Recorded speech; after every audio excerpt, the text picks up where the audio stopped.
பொங்கல் பண்டிகையை கொண்டாட மூன்றாவது நாளாக பல ஆயிரம் பேர் சொந்த ஊர புறப்பட்டு சென்ற நிலையில் கிளாம்பாக்கம் பேருந்து முனையத்தில் போதிய முன்னேற்பாடுகள் செய்யப்பட்டிருந்ததால் பயணிகள் மகிழ்ச்சி அடைந்தனர். பொங்கல் பண்டிகையை முன்னிட்டு தொடர் விடுமுறை என்பதால் சென்னையில் வசிக்கும் ஏராளமானோர் தங்களது சொந்த ஊர்களுக்கு படையெடுத்தனர். முன்கூட்டியே விடுமுறை கிடைத்த பலரும் ஏற்கனவே சென்னையிலிருந்து கிளம்பிவிட்டனர்.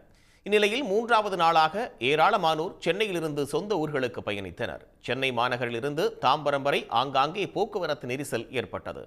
இருப்பினும் கிளாம்பாக்கம் பேருந்து முனையத்தில் தேவையான முன்னேற்பாடுகள் செய்யப்பட்டிருந்ததால் சிரமமின்றி செல்ல முடிவதால் இதே நிலை தொடர வேண்டும் என்று பயணிகள் கோரிக்கை விடுத்துள்ளனர். பார்த்தது வேற, இங்கே நடக்கிறது வேறங்க. ரொம்ப நல்ல சர்வீஸு, ரொம்ப நல்லா பண்ணுறாங்க. எல்லா டிபார்ட்மெண்ட்டுக்காரங்களும் உள்ளே இருக்காங்க. எல்லாரும் நல்லா பண்ணுறாங்க. அண்டு எல்லாருக்கும் நல்ல மரியாதையும் இருக்குது. இதே கண்டினியூ ஆகணும். Happy Pongal to everybody, especially police, bus people, everybody. நான் வேளச்சேரியிலேருந்து வரேன். எந்த பிரச்சனை இல்லை, டிராஃபிக் எல்லாம் நார்மலாக தான் இருக்குது. இங்கே லேபர் ஒர்க்கு தான் பண்ணுறேன். சேலம் போகிறேன், சொந்த ஊர்.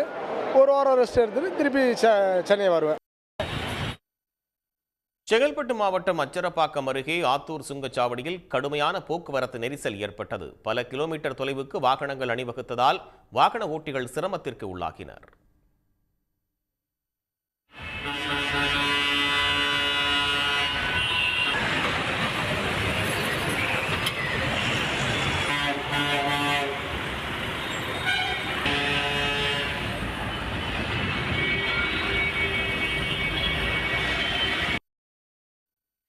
இதேபோல் சென்னை எழும்பூர் தாம்பரம் ரயில் நிலையங்களில் இருந்து தென் மாவட்டங்களுக்கு இயக்கப்பட்ட விரைவு ரயில்களில் கூட்டம் அலைமோதியது. முன்பதிவு இல்லாத பொதுப்பெட்டிகளில் இடமின்றி தவித்த பலர் ரயில் படிகளில் தொங்கியபடி ஆபத்தான பயணத்தை மேற்கொண்டனர்.